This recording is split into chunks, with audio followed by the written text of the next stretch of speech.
दोस्तों स्टडी 91 के online platform में आप सभी का बहुत बहुत स्वागत है। दोस्तों आज आप सभी के समक्ष फिजिक्स में अपने अगले लेक्चर को लेकर हाजिर हूं, जिसमें आज हम अपने 473 नंबर के लेक्चर को कवर करेंगे। ये जो 473 नंबर का लेक्चर है, अगर ये आप पढ़ते हैं तो फिजिक्स का आज हमारा ये 18वां लेक्चर है। जी हाँ दोस्तों, फिजिक्स को हम लोगों ने 456 नंबर से पढ़ना शुरू किया था, आज 18वां लेक्चर है, तो हम पहुंच गए अपने 473 नंबर के लेक्चर पर। ठीक है, आज की क्लास अगर आप लेते हैं तो पूरे 14,190 सवाल आपके जो है तैयार हो जाएंगे बढ़िया तरीके से। देखिए बूंद बूंद से घड़ा भरता है, उसी तरीके से मैंने जीएस के 14,000 सवाल आपको पढ़ा दिए। ज़्यादा नहीं, एक दिन में 30 सवाल पढ़ाता हूँ और उन्हीं 30 सवालों को पढ़ते पढ़ते हम यहाँ तक आ चुके हैं। आज की क्लास में हम बात करेंगे श्यानता और दाब से संबंधित बेहतरीन सवालों के बारे में, और ऐसे ही सवाल आपसे आपकी परीक्षा में भी पूछे जाते हैं। ठीक है, तो चलिए देखते हैं कि आप कितने सवालों का जवाब दे पाते हैं। जहां जवाब नहीं दे पाएंगे वहां मैं आपको जवाब देना सिखाऊंगा। ठीक है, आगे बढ़ते हैं। ध्यान दीजिए, स्टडी 91 के प्लेटफॉर्म से हमने कई सारे कोर्सेज लॉन्च किए हैं।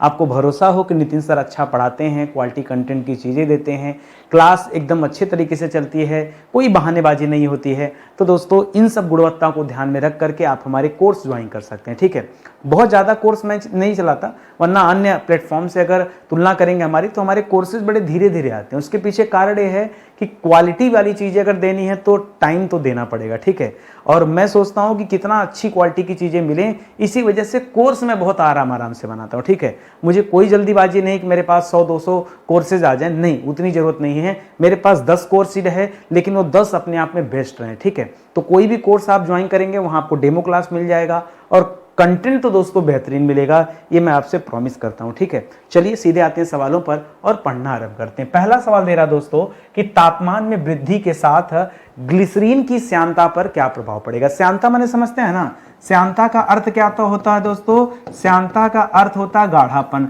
मान लीजिए कोई गाढ़ा चीज है, ग्लिसरीन, जैसे एक उदाहरण ले लें ग्लिसरीन का एक उदाहरण ले लें। मान लीजिए एक साबुन है, साबुन में दोस्तों ग्लिसरीन पाया जाता है। यदि साबुन को दोस्तों गर्म करने लगे, ठीक है, साबुन को गर्म करने पर क्या होगा सर, साबुन पिघल जाएगा। यदि दोस्तों साबुन पिघल जाएगा तो बताइए इसका गाढ़ापन ज्यादा होगा या इसका गाढ़ापन घट जाएगा, सोच समझ के बताइएगा। साबुन अगर पिघलेगा तो उसकी श्यानता घटेगी कि उसकी श्यानता बढ़ेगी। ठीक है, तो यहां पर जो सवाल पूछ रहा है याद रखेंगे, उसकी जो साबुन है इसकी श्यानता क्या हो जाएगी दोस्तों, श्यानता घट जाएगी। क्या हो जाएगी दोस्तों, उसकी श्यानता क्या हो जाएगी, घट जाएगी। ये तथ्य दोस्तों आप याद रखेंगे। ठीक है, बहुत छोटा सा बहुत प्यारा सा सवाल दे रहा है। ठीक है, वैसे भी उसका गाढ़ापन घट जाएगा, सिंपल सी बात है, इसे याद रखेंगे। धारा रेखी प्रवाह किसे कहते हैं, धारा रेखी प्रवाह में होता क्या दोस्तों, ठीक है, जैसे कोई कण है तो वो दोस्तों एक दिशा में ऐसे गमन करता है, एक दिशा में। ठीक है, एक दिशा में, इसी को कहा जाता है धारा रेखी प्रवाह। ठीक है, मैंने इमेज आपको दिखाऊं, ये मेन पर एक इमेज लगा हुआ है, यहां पर देखिए, यहां पर दो प्रवाह है, एक धारा रेखी प्रवाह है, एक दृश्य प्रवाह है। ठीक है, यहां पर दोस्तों विशुद्ध प्रवाह जो है ये चारों तरफ से घूम घूम के बहता है। ठीक है, जबकि धारा रेखी प्रवाह में एक दिशा में, जैसे मान लीजिए टोटी खोला तो उस टोटी में जो पानी है रफ्तार, वो पानी ऐसे घूम घूम के थोड़े बहेगा, वो कैसे बहेगा, ऐसा सीधा बहता हुआ जाएगा। ठीक है, इसी को कहा जाता है धारा रेखी प्रवाह। लेकिन उस सीधा बहने को हम यहां लिखेंगे कैसे, तो लिखेगा कि द्रव के प्रत्येक कण, ठीक है, लिखेगा द्रव के प्रत्येक कण प्रवाह के दौरान द्रव के प्रत्येक कण प्रवाह के दौरान क्या होगा, प्रवाह के दौरान उसी बिंदु से गुजरते हैं जिस बिंदु से उसके पहले वाला कण गुजरता है। ठीक है, तो याद रखेंगे उसी बिंदु से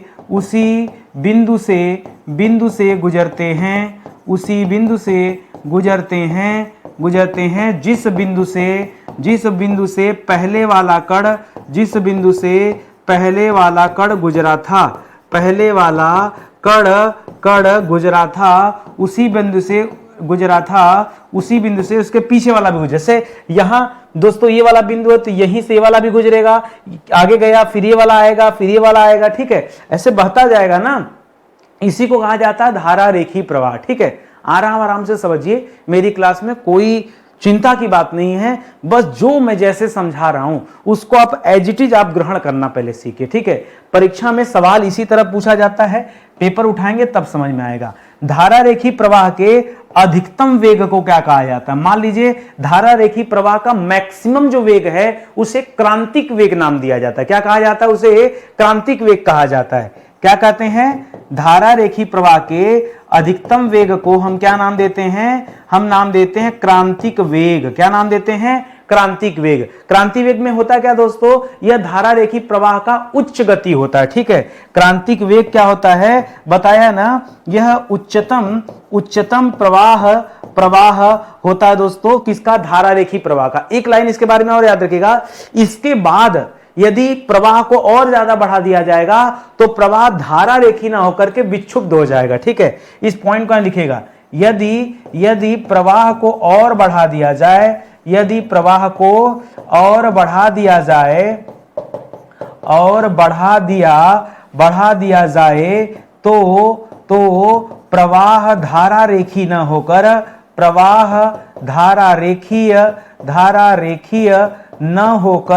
न होकर क्या हो जाएगा दोस्तों? विक्षुब्ध हो जाएगा। क्या हो जाएगा? प्रवाह धारा रेखी ना होकर क्या हो जाएगा? विक्षुब्ध। ठीक है, विक्षुब्ध हो जाएगा। इसका मतलब क्या है? मतलब जैसे अभी तक तो ऐसे से जा रहा था ना, ऐसे से जा रहा था, अब दोस्तों मुड़ जाएगा ऐसे। ठीक है, ऐसे मुड़ जाएगा किधर भी। ठीक है, और इसी में दोस्तों आगे बढ़ता रहेगा। ठीक है, ऐसे ऐसे करके आगे बढ़ता रहेगा। इसको विक्षुब्ध प्रवाह कहते हैं। जो मैंने पीछे आपको इमेज में दिखाया, इसे क्या कहते हैं? विक्षुब्ध प्रवाह कहते हैं। तो अगर यहां पर उसकी गति और बढ़ा दी जाए प्रवाह की, तो दोस्तों प्रवाह धारा रेखी ना होकर के क्या हो जाएगा? विक्षुब्ध प्रवाह हो जाएगा। ये अपने दिमाग में रखेंगे। ठीक है, अगला सवाल कह रहा है यदि द्रव का प्रवाह वेग क्रांतिक वेग से क्या है दोस्तों? कम है, तो प्रवाह किस पर निर्भर करता है? अगर क्रांतिक वेग से कम है तब उसे हम क्या कहते हैं दोस्तों? उसे हम धारा रेखीय प्रवाह कहते हैं। क्या कहते हैं? अगर कम है तो हम क्या कहते हैं? धारा रेखी प्रवाह कहते हैं। अगर दर इसकी बढ़ जाती तब हम इसे क्या कहते हैं? तब इसे हम कहते हैं विक्षुब्ध रेखी प्रवाह। क्या कहते हैं? विक्षुब्ध रेखीय प्रवाह। लेकिन कब कहते हैं दोस्तों? जब क्रांतिक वेग से अधिक हो जाएगा प्रवाह की दर, तब दोस्तों ये कहा जाता है। अच्छा एक चीज देखिए, ये पूछा है निर्भर किस पर है। ठीक है, यहां सवाल थोड़ा अलग है दोस्तों। यहां पूछा गया है कि धारा रेखी प्रवाह में निर्भरता दोस्तों किस पर है, ये आपको बताना है। उसी तरह से यहां पूछा गया कि विक्षुब्ध प्रवाह जो है इसमें निर्भरता किस चीज पर रहती है, इसके बारे में दोस्तों आपसे पूछा गया है। तो यहां पर ध्यान दीजिएगा कि यदि धारा रेखी प्रवाह है और क्रांतिक वेग से कम है प्रवाह दर, तो यह द्रव की श्यानता पर निर्भर करता है। किस पर? यह द्रव की श्यानता यानी गाढ़ापन पर निर्भर करता है। लेकिन अगर उसका वेग अधिक हो जाएगा तब यह द्रव के घनत्व पर निर्भर करता है। किस पर? यह द्रव के घनत्व पर निर्भर करता है। कब? जब अधिक होगा तब। ठीक है, इन दोनों बातों को आप ध्यान में रखेंगे। ठीक है, जो मैंने आपको क्लियर कट समझा दिया। परीक्षा में यहां से बहुत सवाल बनता है। आगे देखिए, कह रहा श्यानता या श्यानता गुणांक का यसाई मात्रक दोस्तों क्या होता है? ऐसे तो पास्कल सेकंड होता है। मुख्य रूप से देखा जाए तो क्या होता है दोस्तों? और कई सारे होते हैं। जैसे सबसे आसान परीक्षा में दे सकता है पास्कल सेकंड। ठीक है, पास्कल सेकंड दे सकता है, या परीक्षा में इसी पास्कल को न्यूटन सेकंड प्रति वर्ग मीटर लिख सकता है। इसी को क्या लिख सकता है? न्यूटन सेकंड प्रति वर्ग मीटर। क्या लिख सकता है? प्रति वर्ग मीटर। ऐसे थोड़ा लंबा चौड़ा दे सकता है, या फिर इसी को डेकापॉइज लिख सकता है। क्या लिख सकता है? इसका एक और मात्रक है जिसे हम कहते हैं डेकापॉइज। ठीक है, क्या कहते हैं? डेकापॉइज कहा जाता है, ये लिखेगा। या कभी कभी डेकापॉइज की जगह एक ऑप्शन और देता है, पॉइजली। क्या देता है? पॉइजली। क्या देता है? पॉइजली। ठीक है, तो इसके 3-4 मात्रक हैं, ये आप याद रखेंगे। मैं आपको नया क्यों पढ़ा रहा हूं? देखिए, पास्कल सेकंड कई बार परीक्षा में आ चुका। अब मैं आगे बताऊं, पास्कल सेकंड नहीं देगा। अब जो नया देगा ना, डेकापॉइज देगा। देखिए, आप स्टडी 91 पर आए। ठीक है, और यहां यदि आपको कुछ नया सीखने को न मिले, वही बात मिले जो किताब में लिखा है, तो फिर यहां आने की क्या जरूरत है? इससे अच्छा व्यक्ति किताब ना पढ़ ले, है कि नहीं? तो आप यहां तक आए हैं तो मैं आपको नई नई चीजें सिखाऊंगा। देखिए, 4 तरह के ऑप्शन मिल सकते हैं और चारों सही है। चारों को क्या कहा जाता है दोस्तों, ये चारों के चारों श्यानता का मात्रक। अच्छा एक चीज और बता दूं, चाहे श्यानता का मात्रक पूछे चाहे श्यानता गुणांक का मात्रक पूछे, एक ही बात है, आपको घबराना नहीं है, आपको घबराना नहीं है, दोनों एक ही बात है। इस वजह से ये दोनों तथ्यों को आप अपने दिमाग में रखेंगे। ठीक है, आगे बढ़िए। करा सीमांत वेग की स्थिति में, किस स्थिति में, सीमांत वेग की स्थिति में वस्तु का भार किन बलों के योग के बराबर हो जाता है। पहले ये बताइए सर सीमांत वेग कहते किसे हैं। ठीक है, तो सीमांत वेग क्या होता है दोस्तों, इसको समझने का प्रयास कीजिए। सीमांत वेग क्या है, तो याद रखिएगा सीमांत वेग एक प्रकार का नियत वेग है। ठीक है, सीमांत वेग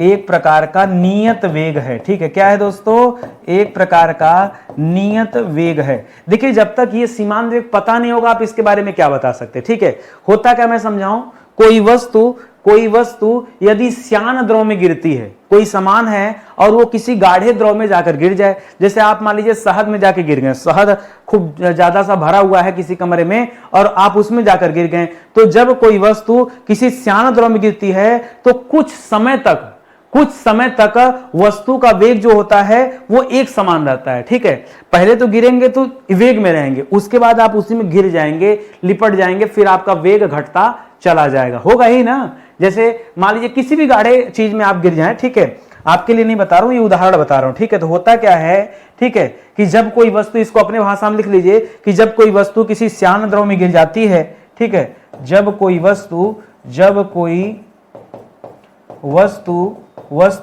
किसी श्यान द्रव, किसी श्यान का मतलब क्या है, गाढ़े, ठीक है, किसी श्यान द्रव में गिरती है तो कुछ समय तक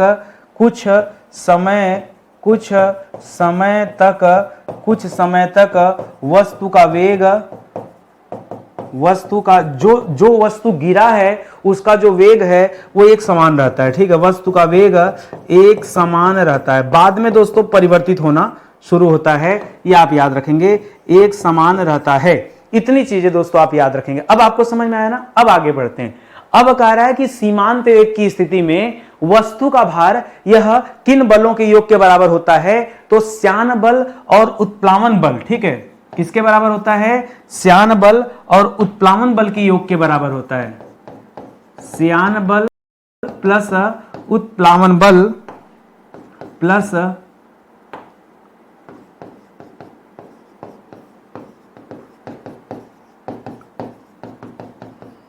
उत्प्लावन बल के योग के बराबर होता है। ठीक है, योग के बराबर होता है कौन सा, जब सीमांत वेग की स्थिति होती है तो वस्तु का भार किसके बराबर होता है, इन्हीं दोनों बलों के योग के बराबर होता है। इसको आप याद रखेंगे। कह रहा पैराशूट की सहायता से जब कोई पैराशूट की सहायता से सैनिक किस वेग से पृथ्वी पर उतरता है।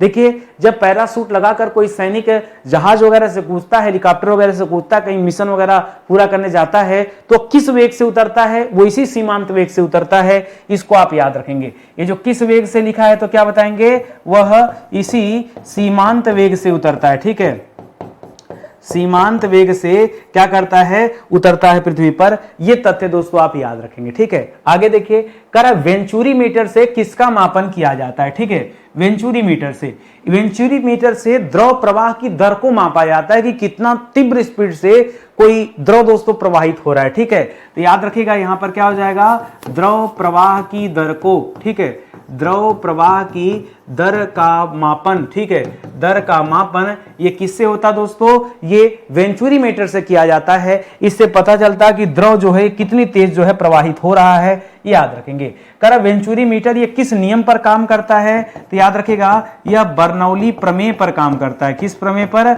बर्नौली प्रमेय पर, या बर्नौली के सिद्धांत पर काम करता है। और बर्नौली का सिद्धांत क्या कहता है, बर्नौली का सिद्धांत कहता है कि किसी बहते हुए तरल में, क्योंकि यहां द्रव प्रवाह की दर की बात है, किसी बहते हुए तरल में जहां वेग अधिक होता है वहां दाब कम होता है। ठीक है, लिखिएगा क्या कहता है ये, किसी बहते हुए द्रव में, ठीक है, किसी बहते हुए द्रव में जहां वेग क्या होता है दोस्तों, अधिक होता है, वहां दाब क्या होता है, कम होता है। या अगर वेग कम है तो क्या हो जाएगा दोस्तों, दाब अधिक होता है। ये जो फार्मूला दोस्तों, यही क्या है, यही बर्नौली का प्रमेय है। ठीक है, ये इनवर्स रिलेशनशिप दिखाता वेग और दाब के बीच में, किस संदर्भ में, बहते हुए द्रव के संदर्भ में। ठीक है, इसको आप जो है याद रखेंगे।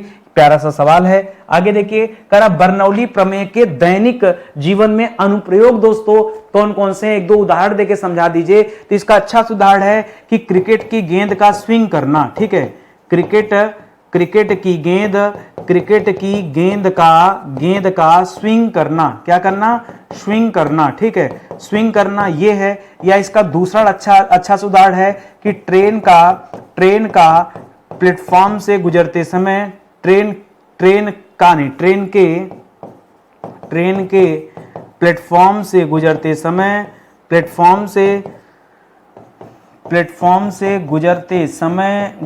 समय, ठीक है, प्लेटफॉर्म पर पड़ी हल्की वस्तु, ठीक है, सब नहीं, हल्की वस्तु ट्रेन की दिशा में गति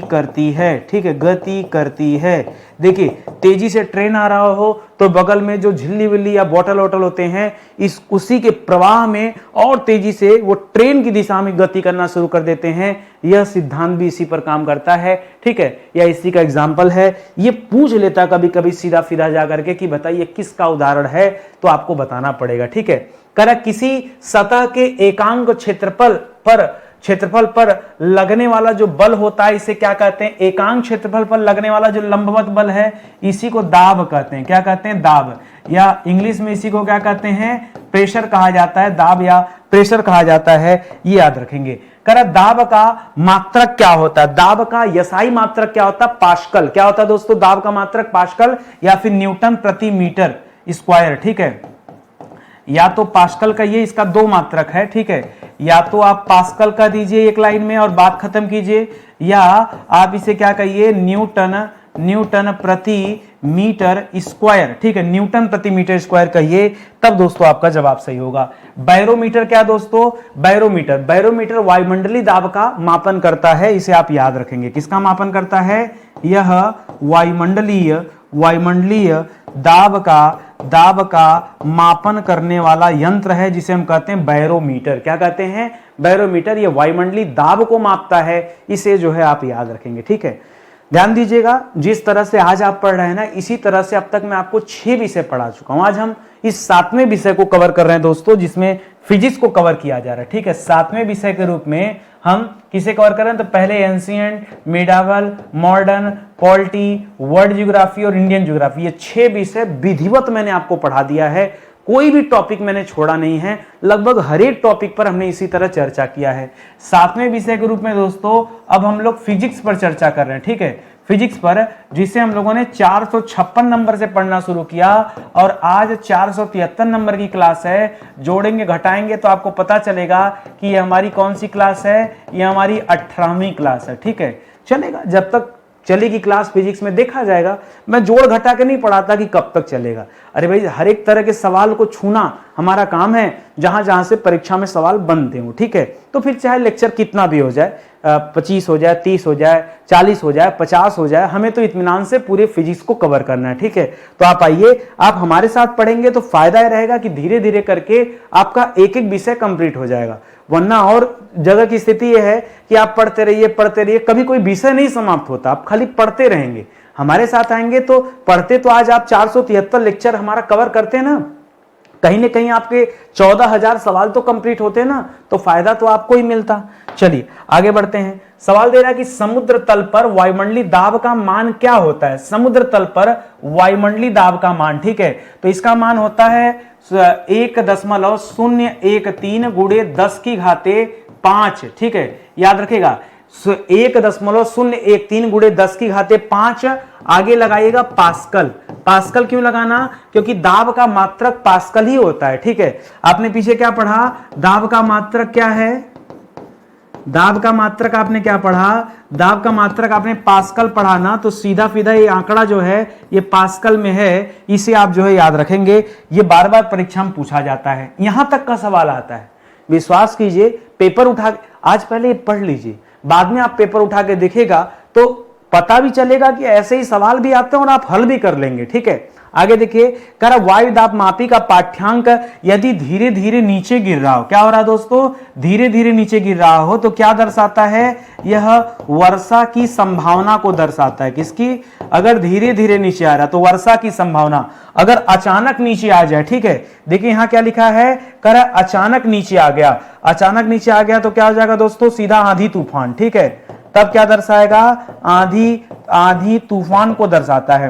और अगर पाठ्यांक धीरे धीरे ऊपर जा रहा हो तो स्वच्छ मौसम को दर्शाता है। ठीक है, तो याद रखिएगा, ऊपर जाना, पाठ्यांक अगर क्या कर रहा है दोस्तों, ऊपर की तरफ जा रहा हो, यानी स्वच्छ मौसम को दर्शाता है। ठीक है, तो ये बहुत सारे बच्चे कंफ्यूजन में गलत सलत कर देते हैं। ठीक है, इसको थोड़ा ध्यान दीजिएगा कि पाठ्यांक का धीरे धीरे नीचे गिरना, अचानक नीचे गिरना, ये अलग बातें हैं, इनको जो आप अपने दिमाग में रखेंगे। ठीक है, आगे बढ़िए, अगले सवाल पर आते हैं। अगला सवाल दे रहा है कि द्रव के अंदर किसी बिंदु पर दाब का मान क्या होता है। ठीक है, दाब का क्या मान होता है, किसके अंदर, द्रव के अंदर किसी बिंदु पर दाब का मान क्या होता है, द्रव के अंदर ही दाब का मान आपसे पूछ रहा है। तो याद रखिएगा, यहां फार्मूला आता है H इंटू डी इंटू जी। क्या आता है दोस्तों, HDG, सर ठीक है, HDG। अब देखिए कहीं पर HDG या किसी ने कह दिया कि नहीं सर H गुड़े G गुड़े D। ठीक है, तो दोस्तों कोई अंतर, जब तीनों का गुणा ही आपको करना है तो एक ही बात है, चाहे इसको कैसे भी लिख सकते हैं। H दोस्तों सीधा सीधा गहराई को डिनोट करता है, लिखेगा H किसे डिनोट करता है, H द्रव की गहराई को डिनोट करता है, D दोस्तों किसे डिनोट करता है, घनत्व को डिनोट करता है, और जो आपका G है यह गुरुत्वाकर्षण को डिनोट करता है। ठीक है, तो ये तीनों चीज याद रखेंगे। ठीक है, ये मान के लिए दोस्तों इस तरह से जरूरी होता है, कभी कोई आंकड़ा दे दे तो उस आंकड़े को आप इस फार्मूले पर रख देंगे तो आपको मान समझ में आ जाएगा। कर स्थिर द्रव में स्थित किसी बिंदु पर दाब जो है ये प्रत्येक दिशा में क्या होगा। कर द्रव जो है वो स्थित है और उसमें किसी बिंदु पर दाब का मान दोस्तों क्या होगा, तो दाब जो होता है प्रत्येक दिशा में एक समान होगा। ठीक है, प्रत्येक दिशा में दाब जो होगा वह एक समान होगा। क्यों एक समान होगा दोस्तों, एक बात बताइए, पीछे कंडीशन दिया है, क्या दिया दोस्तों, पीछे एक शर्त रखा है कि जो द्रव है वह स्थिर द्रव है। क्या है दोस्तों, द्रव जो है दोस्तों वो स्थिर द्रव है। इस वजह से दोस्तों जो स्थिति बनेगी वह क्या होगी, वो होगी कि हर जगह हर बिंदु पर क्या होगा, मान जो होगा वो एक समान होगा। यदि वो गतिशील होता तो हो सकता है कि मान चेंज होता। ठीक है, तब तो चेंज होगा ही होगा। ठीक है, इसको याद रखेंगे। अगला सवाल, कर किसी बिंदु पर द्रव का दाब निर्भर करता है। किसी बिंदु पर जो द्रव का दाब है किस पर निर्भर करता है, किस चीज पर यह निर्भर करता है दोस्तों, तो याद रखेगा यह द्रव के घनत्व पर निर्भर करता है। किस पर, यह द्रव के घनत्व पर यह निर्भर करता है। क्या, द्रव का दाब किस पर निर्भर करता है, द्रव के घनत्व पर निर्भर करता है, इसे याद रखेंगे। कह रहा है घनत्व अधिक होने पर, मान लीजिए किसी द्रव का घनत्व क्या हो जाए दोस्तों, अधिक हो जाए, तो अधिक होने पर दाब का मान क्या होगा, क्या दाब भी बढ़ेगा घनत्व के साथ साथ, जी हां। तो याद रखेगा घनत्व यदि बढ़ता है, ध्यान दीजिएगा हमेशा, यदि घनत्व बढ़ेगा तो हमेशा याद रखेगा दाब भी बढ़ेगा। क्या होगा दाब का मान, तो याद रखेगा दाब बढ़ जाएगा। क्यों, क्योंकि घनत्व बढ़ चुका है, इस वजह से दाब भी बढ़ेगा। इसको आप एक लाइन में याद रखेंगे। अगला सवाल दे रहा है कि पास्कल के नियम पर आधारित विभिन्न यंत्र हैं। पास्कल के नियम पर आधारित दोस्तों 3-4 यंत्रों के बारे में बताइए। जैसे एक यंत्र है हाइड्रोलिक ब्रेक। क्या है दोस्तों, एक यंत्र है हाइड्रोलिक ब्रेक। ठीक है, गाड़ियों में दोस्तों हाइड्रोलिक ब्रेक लगा होता ना, वो इसी का एग्जांपल है। इसी तरह से हाइड्रोलिक प्रेस का नाम सुना होगा, बताता हूं क्या होता है। हाइड्रोलिक प्रेस में दोस्तों एक मशीन होती है जो किसी भी चीज को, जैसे गाड़ियां, कबाड़ वाली गाड़ियां है ना, उसको दबा के बस इतना छोटा सा डब्बा बना देगी। ठीक है, हाइड्रोलिक प्रेस मशीन में डालकर दोस्तों उसका रूप दोस्तों चेंज किया जाता है, इसको याद रखेगा। इसी तरह से किसी चीज को उठाने के लिए हाइड्रोलिक लिफ्ट का यूज होता है। ठीक है, हाइड्रोलिक लिफ्ट का यूज होता है। तो चाहे आप लिफ्ट की बात कीजिए, चाहे आप प्रेस की बात कीजिए, चाहे आप ब्रेक की बात कीजिए, ये पास्कल के नियम पर ही आधारित है। अरे भाई, पास्कल का नियम सीधे सीधे दाब से संबंधित है, प्रेशर से, ठीक है। तो इसको आप अपने दिमाग में रखेंगे। अगला सवाल देखिए, कह रहा वे पदार्थ जिन्हें गर्म करने पर आयतन बढ़ता है, वे पदार्थ जिसे क्या किया जाए, गर्म किया जाए, तो गर्म करने पर उसका आयतन तो बढ़ता है, लेकिन दाब बढ़ाने पर, यदि उसका दाब बढ़ाया जाए तो उसका गलनांक भी बढ़ जाता है। गलनांक मतलब वो जल्दी गल जाएगा। इसका एग्जाम्पल कौन सा है? मोमबत्ती ले लो, इससे अच्छा क्या एग्जाम्पल चाहिए? मोमबत्ती ले लो, मोम ले लो, घी ले लो, पैराफिन ले लो, हाँ पैराफिन ले लो, ये सब किसके एग्जाम्पल दोस्तों? इत्यादि, ये सब इसी के एग्जाम्पल होगा। देखो होता क्या है, जैसे घी है, अब घी को गर्म करेंगे तो उसका आयतन बढ़ जाएगा। घी पहले कम था, जम के कम था, लेकिन गर्म करने पर वो बढ़ जाएगा, ठीक है, उसका आयतन बढ़ जाएगा। और दाब बढ़ाने पर उसका गलनांक बढ़ जाता है, ठीक है। तो ये दोस्तों एक एग्जाम्पल है। इसी तरह से इसका उल्टा पूछ सकता है कि वे पदार्थ जिन्हें गर्म करने पर आयतन क्या हो जाता है, घट जाता है, लेकिन दाब बढ़ाने पर गलनांक दोस्तों कम हो जाता है, ठीक है। तो अब एग्जाम्पल कौन सा दोस्तों? अब देखिए, गर्म करने पर आयतन घट रहा है, ठीक है, तो क्या एग्जाम्पल है? आप एग्जाम्पल ले सकते हैं बर्फ, ठीक है, बर्फ को गर्म करने पर आयतन जो है घट जाएगा। या कह सकते हैं ढलवा लोहा, ठीक है, ढलवा लोहा, इसमें भी यही होता है। या विस्मित, कभी कभी परीक्षा में दे देता है, ठीक है, विस्मित इत्यादि, ठीक है। तो याद रखेगा, ये सब ऐसे पदार्थ हैं जिन्हें गर्म करने पर आयतन घट जाता है, किंतु दाब बढ़ाने पर गलनांक भी क्या हो जाता है, घट जाता है। इस पॉइंट को आप याद रखेंगे। ये बड़ा मुश्किल भरा सवाल था, ठीक है। कह सभी द्रवों का क्वथनांक पता किसे कहते हैं? याद रखिएगा, क्वथनांक यानी उबलना, सीधे सीधे क्वथनांक का संबंध उबलने से है। कह सभी द्रवों का क्वथनांक दाब बढ़ाने पर क्या होगा? यदि दाब को बढ़ा दिया जाए तो क्वथनांक पर क्या प्रभाव पड़ेगा? क्वथनांक बढ़ जाएगा। क्वथनांक क्या हो जाएगा दोस्तों? बढ़ जाएगा। और क्वथनांक बढ़ने का मतलब समझ रहे हैं? यदि क्वथनांक बढ़ जाएगा तो द्रव को उबलने के लिए और अधिक तापमान की जरूरत पड़ेगी। क्या होगा दोस्तों अगर ऐसी कंडीशन बनती है? तो पता क्या होगा? द्रव को उबलने के लिए, लिखिएगा, द्रव को उबलने के लिए और अधिक तापमान की आवश्यकता होगी, ठीक है, उसे और ज्यादा गर्म करना पड़ेगा, और ज्यादा आवश्यकता होगी। ये आप याद रखेंगे कब? यदि दाब बढ़ रहा है तो, ठीक है, इसको आप याद रखेंगे। ये भी बहुत अच्छा सा सवाल है। आगे दे रहा है कि वर्षा की बूंदें जो होती दोस्तों गोलाकार होती, क्यों दोस्तों? पृष्ठ तनाव की वजह से। तो हम लोग पढ़ चुके थे पीछे, ठीक है, पृष्ठ तनाव के कारण, ठीक है।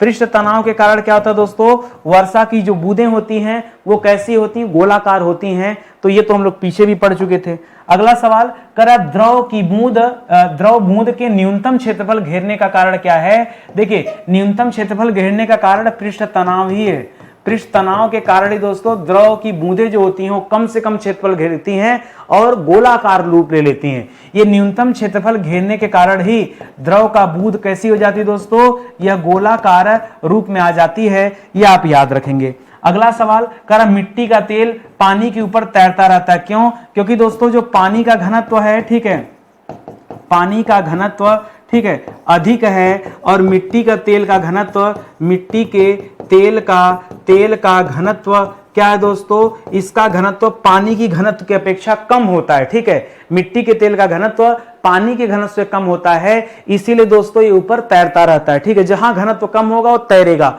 घनत्व ज्यादा हो जाएगा तो डूब जाएगा पानी में, ठीक है। तो ये आप याद रखेंगे। अगला सवाल करा, साबुन के बुलबुले के अंदर का दाब कैसा होता है? तो याद रखिएगा, वायुमंडलीय दाब से अधिक होता है, ठीक है। ये बहुत बढ़िया सवाल है, ठीक है। वायुमंडलीय दाब से अधिक, उसके अंदर का जो दाब होता है ये वायुमंडलीय दाब से अधिक होता है, इसी कारण बुलबुला बना रहता है। लेकिन जैसे जैसे दाब बढ़ता है उसके बाद ये बुलबुला फूट जाता है। लंबे समय तक बुलबुला नहीं रहता, कुछ समय तक ही रहता है, ठीक है। तो ये आप याद रखेंगे। बहुत बार सवाल आया है, बच्चे सोचते हैं वायुमंडलीय दाब तो बहुत ज्यादा होगा, तो सोचते हैं गलत होगा। परीक्षा में जिसको याद नहीं होता वो सोचता कि कम ही होगा, कहां वायुमंडलीय दाब, कहां छोटा सा बुलबुला। लेकिन इस चीज को आप याद रखेंगे, यहां आपसे बार बार मिस्टेक होता है, इसको आप समझिएगा और ध्यान में रखिएगा, ठीक है। तो इसी तरह से आज के 30 सवाल हमारे पूरे होते हैं और हम लोग 14,190 सवाल पूरे कर लिए। जैसे मैंने आज पढ़ाया इसी तरह से मैंने अलग अलग विषय के लिए दोस्तों क्लास दिया हुआ है, और ये जो क्लास है ना ये आपके लिए बहुत ज़्यादा हेल्पफुल है, इसलिए क्योंकि सीधे सीधे हम सवाल जवाब कर रहे हैं और ऐसे ही सवाल आपसे आपकी परीक्षा में पूछे जाते हैं। और सबसे बड़ी बात है कि जितने भी बड़े सब्जेक्ट थे वो मैंने पढ़ा दिया। पूरा इतिहास जिससे आप इतना भयभीत रहते हैं खत्म हो गया, पूरा भूगोल जिससे आप भयभीत रहते हैं खत्म हो गया, संविधान हालांकि छोटा है लेकिन वो भी मैंने पढ़ा दिया। अब धीरे धीरे हम साइंस की तरफ आए। एक बार साइंस खत्म हो जाएगा तो समझिए 80% जो आपका सिलेबस है वो समाप्त हो गया। फिर क्या, फिर एग्रीकल्चर, इकोनॉमिक्स, इन्वायरमेंट, ये 3-4 सब्जेक्ट रहेंगे, उसको हम लोग धीरे धीरे पढ़ा जाएगा। वहां से सवाल भी कम बनते हैं, लेकिन जो साइंस वाला पोर्शन है बहुत अच्छा आपका कवर होगा। तो पीछे की वीडियोज भी जाकर देखिए, आपके लिए बहुत ही हेल्पफुल होंगे। ठीक है, बाकी जो हमारे कोर्सेज हैं इन कोर्सेज को ज्वाइन कीजिए। मैंने अभी हाल ही में दोस्तों छोटे छोटे सब्जेक्ट के लिए कोर्सेज बनाया, और मैं कहता हूं बार बार सब्जेक्ट क्यों पढ़ना, ऐसा पढ़ा दिया जाए कि कोई विषय आप अपने जीवन में एक बार पढ़िए, दोबारा आपको ना पढ़ना पड़े। इतना बेहतरीन ढंग से पढ़ा दिया जा रहा है, तो आप एक मौका दीजिए हमें, जुड़िए हमारे साथ। ये हमारा नया एप्लीकेशन है स्टडी 91 ऑफिशियल, सारी क्लासेज इसी पे चलती हैं। कोई दिक्कत है, कोई परेशानी है, हमारा हेल्पलाइन नंबर है, कॉल कीजिए, संपर्क कीजिए। ठीक है, नहीं कॉल पिक हो पाता तो आप मैसेज दे दीजिए व्हाट्सएप पे, हमारी टीम आपसे खुद कनेक्ट हो जाएगी। ठीक है, तो चलिए आज का सेशन समाप्त होता है। उम्मीद करता हूँ अच्छा लगा होगा। मिलते हैं अपने अगले लेक्चर में, तब तक के लिए बहुत बहुत धन्यवाद। अच्छा लगा हो तो लाइक कमेंट शेयर जरूर कीजिएगा, ये आपसे निवेदन है। ठीक है, बहुत बहुत धन्यवाद। जय हिंद, जय Bharat. Thank you so much.